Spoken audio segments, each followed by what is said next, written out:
Changement technique, et j'explique ce que les gens ne verront pas quand on... Oui, j'ai relancé. Alors attendez, est-ce que vous pouvez vous relever un petit peu parce qu'en fait, il faut avancer encore. C'est Et puis parfait. ça glisse. Donc là, tout le monde est équipé. Et voilà. Oui. Parfait. Tac, tac. Alors, vous entendez bien? Oui. Pas trop fort, Oui, tout oui. va bien. Non, c'est pas trop Ah. fort. Impeccable. Donc, voilà, vous avez pris la place de Janine et de Hubert. Merci, mesdames, Oui. de prendre la place. Je répète, vous n'étiez pas là au début. L'idée, c'est qu'on échange. Vous répondez si vous le voulez. Vous nous parlez un petit peu de vous, d'avant, Ouais, de maintenant, ouais, etc., d'accord. etc. Ouais. Vous commencez par vous présenter votre... Bah, Allez-y. Je m'appelle Ghislaine. Très bien. Merci, Ghislaine. Oh, oh, c'est Et tout. vous, madame? Myriane.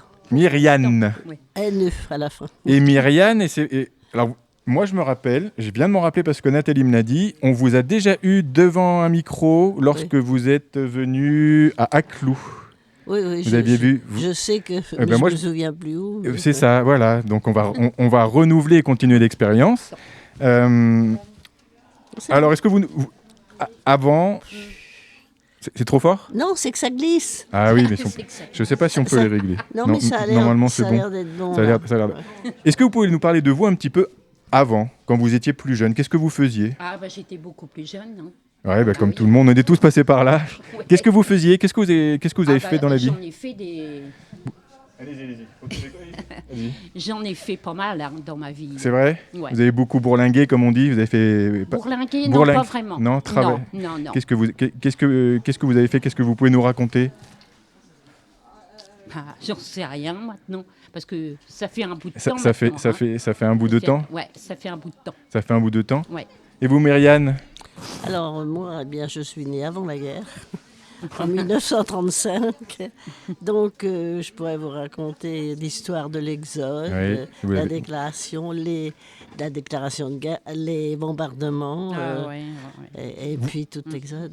Vous étiez géographiquement en Normandie déjà? Oui, j'étais oui, à côté de Rouen. À côté de Rouen, Ouais, d'accord. ouais. Oui, Ouais, donc en Ça- effet. ça glisse. Donc en effet, vous avez Ah, vécu ces moments-là, Je vous me étiez sou- toute jeune, Je me souviens absolument vous vous souvenez tout. de tout? Ah oui. Ça vous a marqué forcément?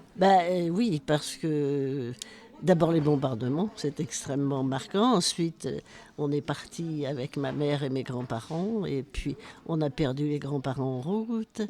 Alors on s'est C'est retrouvés affreux, ça. toutes les deux. Hmm. Et on a continué parce qu'on avait un but, c'était aller chez dans la famille de mon oncle, enfin bref, oui, et à Romorantin. Romorantin, Alors, Harcourt, et de Rouen jusqu'à Romorantin. Oui, et on À est- pied, bien sûr, Ah ben oui. c'est ça. À pied en évitant. Une fois ou deux, on a eu des gens qui nous ont, une fois je crois, qui nous ont pris. Parce qu'en fait, on est parti avec mes grands-parents, ma mère et moi. Et quand nous avons une voiture qui s'est arrêtée, elle a dit on ne peut pas prendre 4 personnes, enfin Ouais. 3 Ah et demi, oui, bah disons. oui. Donc ma grand-mère, dans sa grande générosité, a dit prenez ma fille. Et puis rendez-vous au Mans. Et on était partis, comme on devait se retrouver au Mans tous les 4, on avait échangé les valises qui étaient les plus lourdes pour la voiture Oui, qui oui, nous oui. prenait. Bien sûr, on ne s'est pas retrouvés au Mans, j'ai bien entendu. Et nous avons fait pendant un mois de la marche à pied avec la valise de mes grands-parents. Donc nous avions les habits de mes grands-parents. Vous aviez leurs vêtements, Ben oui. toutes leurs affaires. Ah ben oui, oui. Oh D'accord. là là. Parce qu'on croyait se retrouver, mais vous savez, c'était illusoire. Hein. Alors, je me souviens avoir dormi dans la forêt. Avec, Dans la forêt. Oui, avec ma mère. Et j'avais mis, je me souviens très bien, le gilet de mon grand-père. Oui. Là, ça marque quand on est gosse.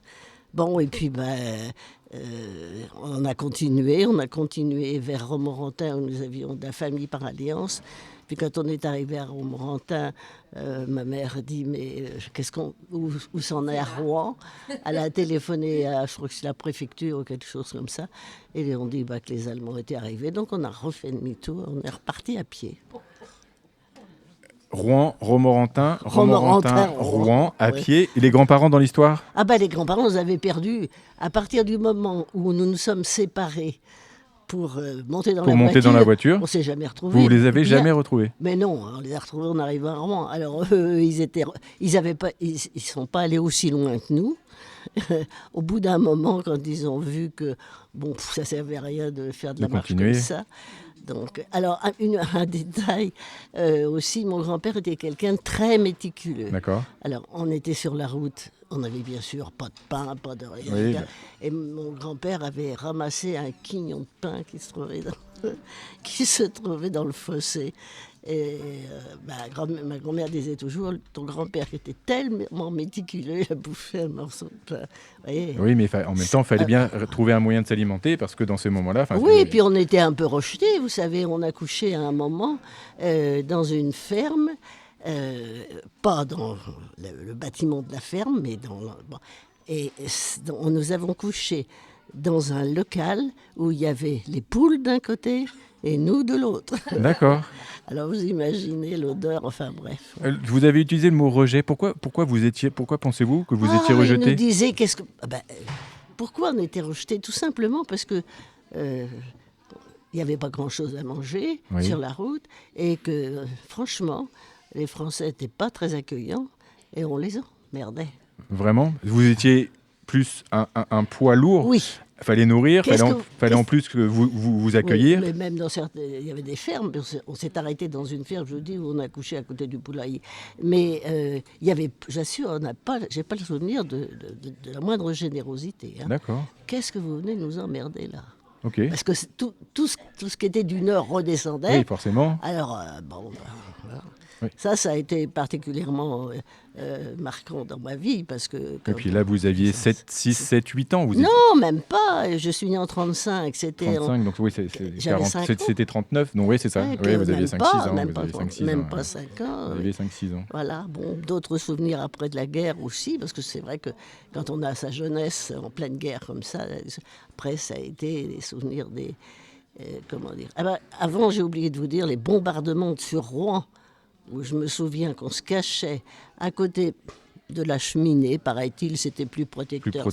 Et alors on entendait le bruit, ça tombait. Ah, on dit, c'était pas pour nous ça. Oui, à un moment donné, l'oreille s'habitue et vous savez si ça tombe à proximité ou si ça tombe plus loin. Oui. Puis à Rouen, nous habitions en fait, pas tout à fait Rouen, mais Sotteville, enfin la banlieue. Et à Sotteville et Rouen, il y avait une gare qui était, comment on appelle ça? Gare de triage. Les gares de triage. Voilà. Alors, évidemment, c'était beaucoup plus dangereux. Bon, c'est partant de là qu'on est parti sur la route. Et puis, vous savez, vous savez pas, mais les Français à cette époque-là n'étaient pas très accueillants. Je vous dis, on a entendu, qu'est-ce que vous venez nous emmerder là? Oui, parce que c'était une migration du nord vers le sud pour passer la ligne, afin d'être dans le pays libre et de pouvoir, en théorie, avoir... Tout le pays encore, on n'était pas... Oui, encore, c'est vrai. À ce moment-là, c'était... nous étions en pleine guerre. Oui, c'était vraiment la guerre. Alors, quand on a 5 ans, la guerre, même pas 4 ans et des poussières, je vous assure que vous en souvenez bien. Et aujourd'hui, est-ce que vous avez, alors la guerre, vous en parlez, et est-ce que vous écoutez les informations, vous regardez un petit peu ce qui se passe dans le monde, et qu'est-ce que ça est-ce que ça vous amène des pensées particulières par rapport à ces gens, par rapport à cette situation géopolitique? Oui, parce que quand dans certains endroits où il y a encore de la guerre, pour moi, ce sont des images qui sont vous comprenez, très évocatrices, bien sûr. Oui. Oui. Ça, je crois que c'est des souvenirs les plus vifs que j'ai de ma petite enfance. Après, je me souviens aussi de l'arrivée des Américains. Ah oui? D'accord. Très, très, très bien. Alors là, entre deux, après ce que je vous ai annoncé au début, il y a eu... ma mère avait acheté une petite maison à la campagne, donc on est à 20 km de Rouen. Mais par contre, là, c'était plus vers la mer, quand vous dites 20 non, km. pas du tout. C'était en allant vers Paris. D'accord. À côté de Bourg-Baudouin. Ok, je ne connais pas, mais en tout cas, plus le long de la... vers la... Après Beauce. Ok. Voilà. Et donc, on a passé donc le reste de temps de guerre dans ce village. Et ma grand-mère a refait du... Ma grand-mère était née en 1875. 75. Et mon grand-père 74. Et quand elle était jeune, on faisait le pain à la maison, dans la campagne. Hein. Et ma grand-mère s'est remise à faire du pain. À faire du pain. Oui, parce que le pain était très, très rationné. Hein. Je ne me souviens plus combien on en avait par personne, mais tout était rationné. Tout était rationné, oui. Pain, le beurre. Alors, donc, dans ce village où on s'est installé, mes grands-parents jardinaient. De toute façon, ils habitaient la région de... Enfin, Sotteville-les-Rouen. Sotteville-les-Rouen. Ils avaient leur maison à Sotteville-les-Rouen. Ils avaient un jardin. C'était, vous savez, quand même, à cette époque-là, beaucoup de gens de la campagne qui étaient venus pour X raisons. Mon grand-père travaillait dans les tramways. D'accord. Et alors, sa grande fierté, j'ouvre une parenthèse, c'était de dire 20 ans dans les tramways sans une seule erreur de caisse. Parce qu'à cette époque-là, à l'intérieur du tramway, il y avait deux rangées et le receveur passait au milieu de ces rangées. Et bien sûr, il avait des tickets. Avec son poisson pour valider que vous aviez bien payé. Oui, il avait des tickets de différentes couleurs en fonction des différentes distances. Des destinations, des distances et du trajet qui était à parcourir. Tout à fait. Alors, je vous dis, sa grande... surtout pour quelqu'un qui était né en 1874, hein, on n'allait pas... Mon grand-père allait à l'école d'hiver, l'été garder les vaches. Hein.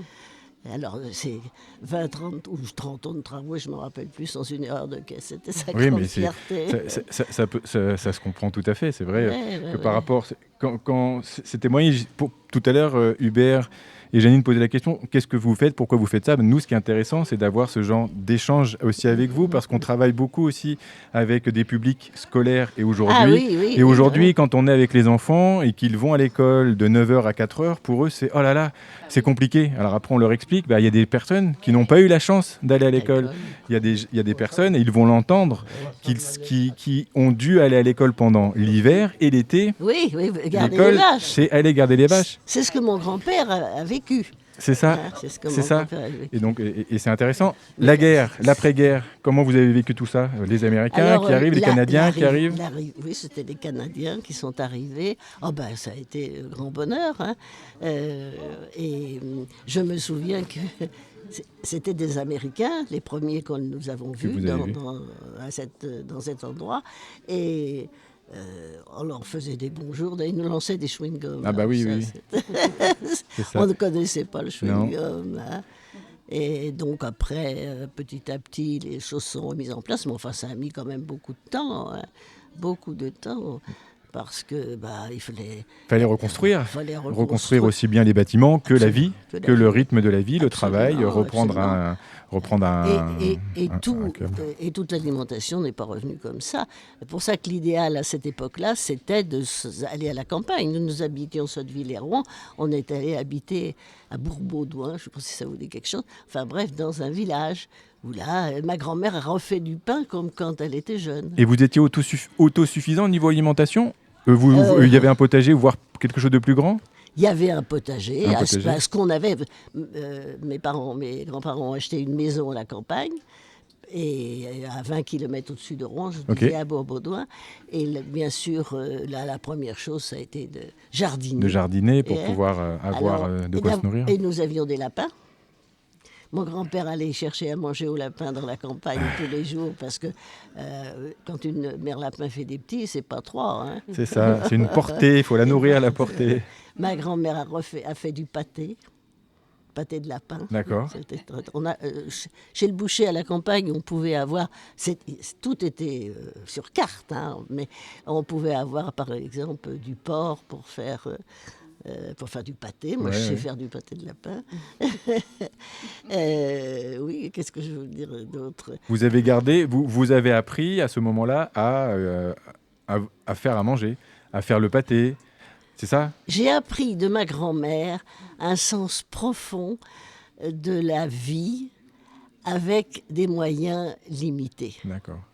Je ne jette jamais rien. Vous ne jetez pas, mais vous réutilisez quand c'est nécessaire et vous êtes attentive à justement... Ah oui, j'ai gardé forcément... des réflexes, des habitudes. Oui, profondément. Puis, je vous dis, ces gens qui étaient nés dans les années...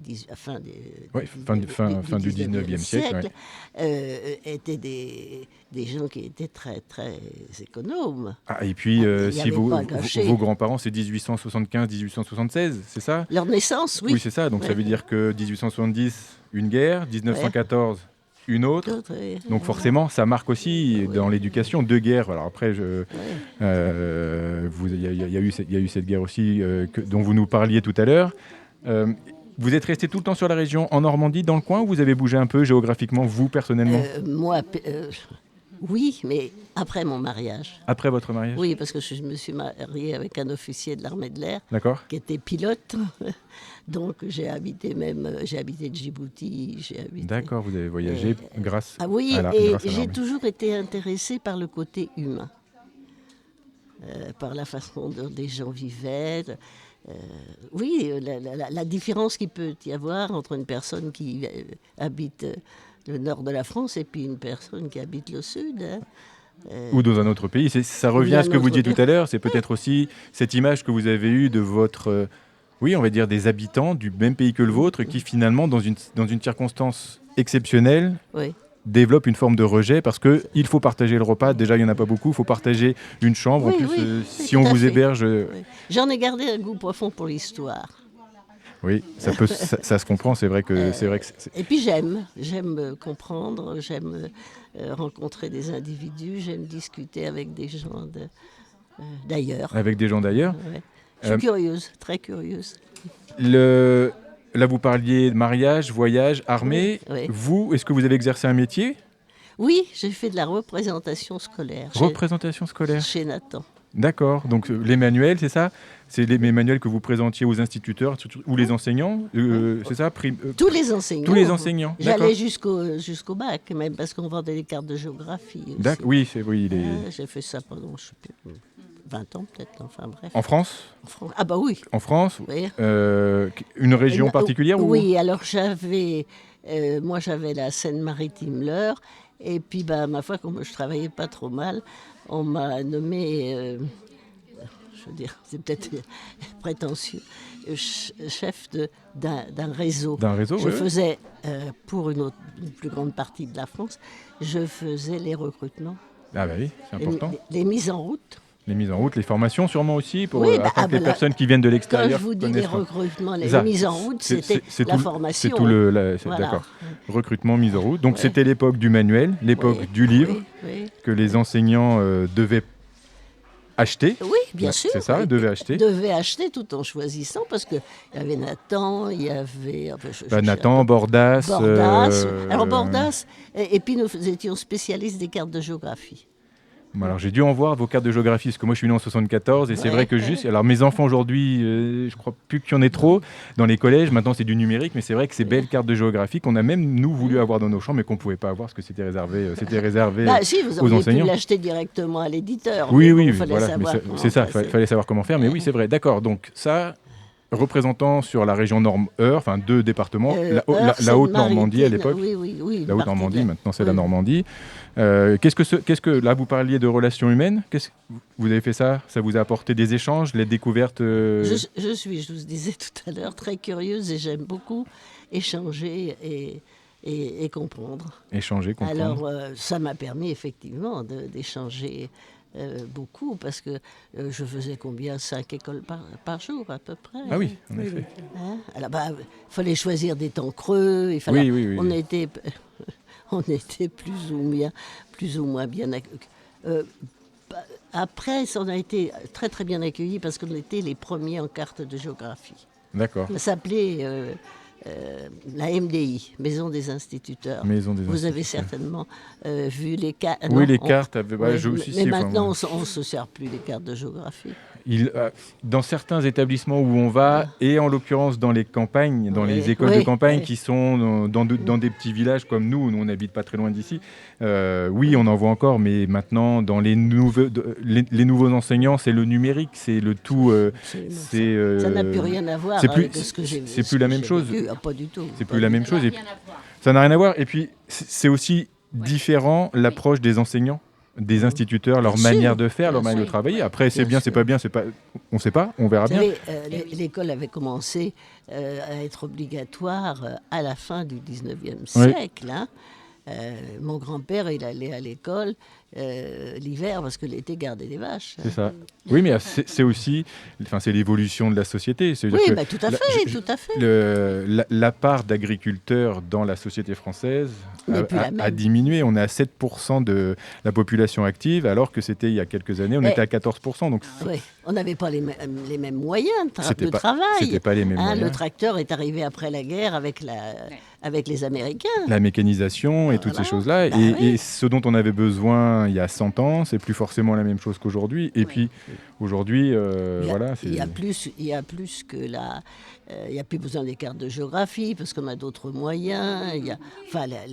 L'enseignement a totalement changé. Il faut dire que l'enseignement a été obligatoire à la fin...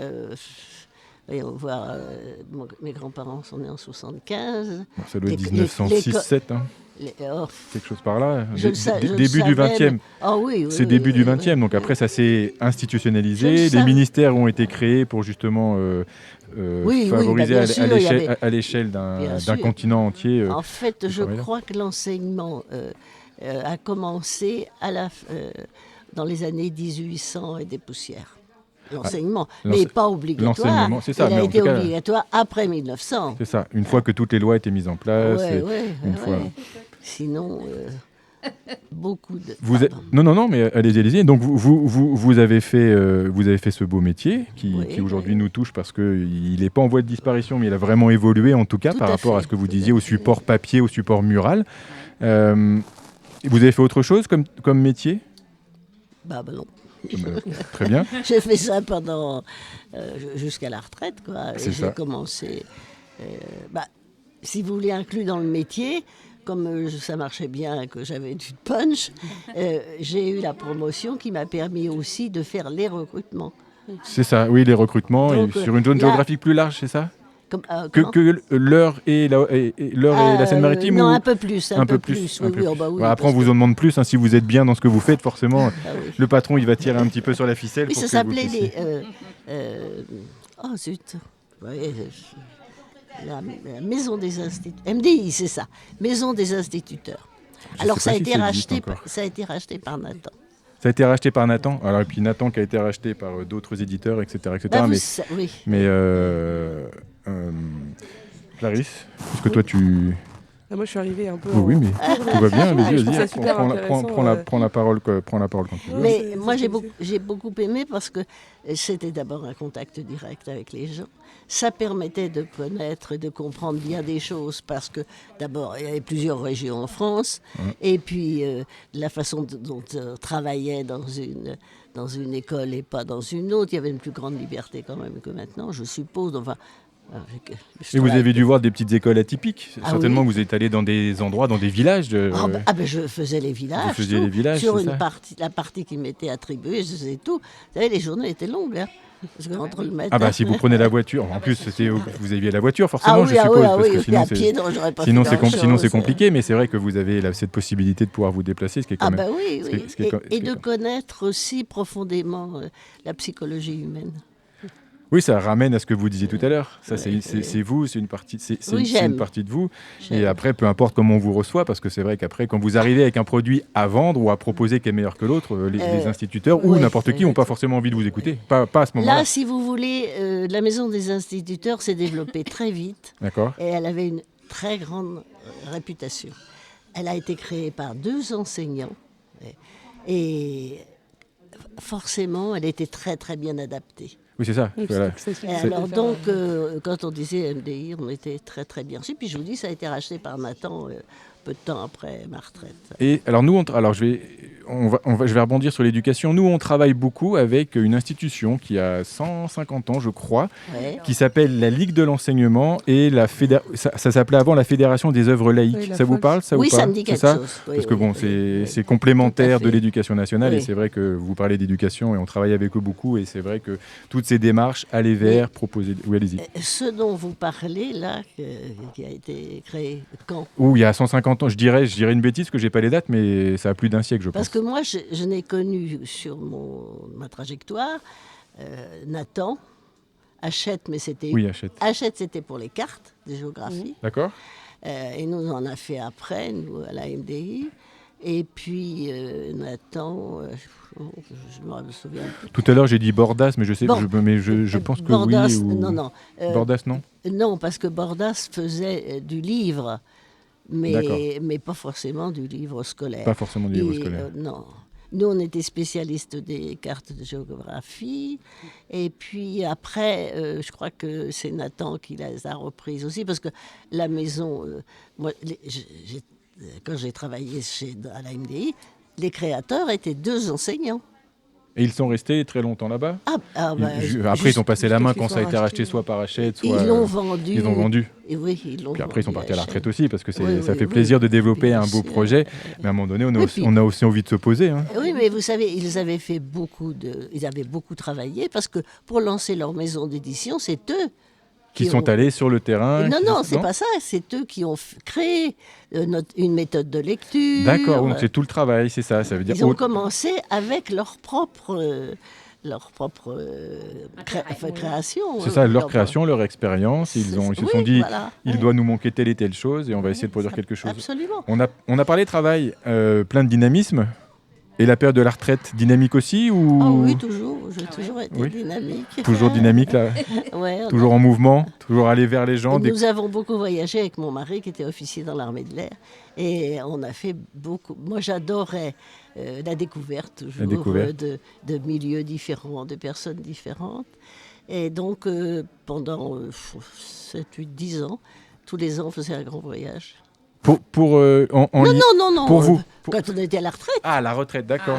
Qu'est-ce que vous avez visité ? Vous vous souvenez de quel pays quel pays vous avez visité ? Oui. On est allé jusqu'en Inde. Jusqu'en Inde ? Oui. Qu'est-ce qu'on a visité ? Comme ça, pour point. En tout cas, vous avez des images certainement plein votre tête et des Mon mari souvenirs. aimait la géographie, mais moi, j'aimais comment dirais-je, la vie, le côté... les rencontres avec les gens. C'est ça, voilà. Les rencontres avec les gens, découvrir... découvrir la connaissance du monde et tout. Alors, chacun y trouvait son bonheur. Hein. Ouais, c'est parfait, oui, c'est ça. C'est la communication. Merci beaucoup pour cet échange. Merci. Merci beaucoup à vous deux. C'était très, très riche, très intéressant. Merci aussi, monsieur. Bon, écoutez, ça nous fait plaisir. Ça nous permet d'avoir des témoignages, comme on le disait. Et puis, ce que vous avez dit est réellement intéressant. Ça va nous permettre aussi d'échanger avec les plus jeunes qui, parfois, ne connaissent que ce que les livres veulent bien leur dire. Et là, ils auront des morceaux de vie, de témoignages. Donc, on en profitera aussi pour pouvoir partager. Ce qui a intéressé beaucoup nos petits-enfants, mon mari et moi, ça a été la guerre. Cette période-là que vous avez vécue. Qu'on a vécu. Que vous pouviez... Mon mari était né en 32 et moi en 35. 32-35, oui. Donc vous avez vécu tous les deux. On a très bien vécu la guerre, l'un et l'autre. Donc, et nous avons fait, avec nos petits-enfants, nous avons fait le tour des plages du débarquement. D'accord. Mon mari a fait un caguet à son petit-fils. À l'époque, on n'en avait qu'un. Et tous les jours, il a fait donc le reportage de ce que nous avons vu. Très bien. Et Baudouin d'abord adorait son grand-père. Et ça, c'est quelque chose. C'est une trace, c'est quelque chose qui reste aujourd'hui. Et qu'il a vécu plus avec son grand-père. Ce moment de partage et d'émotion et de compréhension. Oui, mon mari avait eu 2 filles. Il regrettait de ne pas avoir un garçon. J'ai dit, moi, 2, ça suffit, parce que ça sera peut-être... Attendez, j'ouvre une petite parenthèse. Mon mari était l'aîné de 12. Hein. D'accord. Alors, et là-dedans, il y avait juste 3 garçons, et le reste était des filles. Le reste était des filles. Alors moi, j'ai dit, au bout de 2, il y a déjà 2 filles, ça suffit. On s'arrête là. Oui, parce qu'en plus, il n'était pas sûr que le 3e, ce soit un garçon. Non. Non, alors il s'est rejeté sur son petit-fils, comme le premier petit-fils. Petit enfant, ça a été un garçon, alors je n'ai pas besoin de vous dire, il a été un grand-père. D'ailleurs, il s'en souvient très bien. Et en plus, avec les souvenirs écrits. Avec les souvenirs écrits. Oui, je crois que ça a été une vie bien remplie. Eh bien, merci beaucoup pour ces témoignages. Merci beaucoup. À plus tard. Ben oui, pourquoi pas. Je suis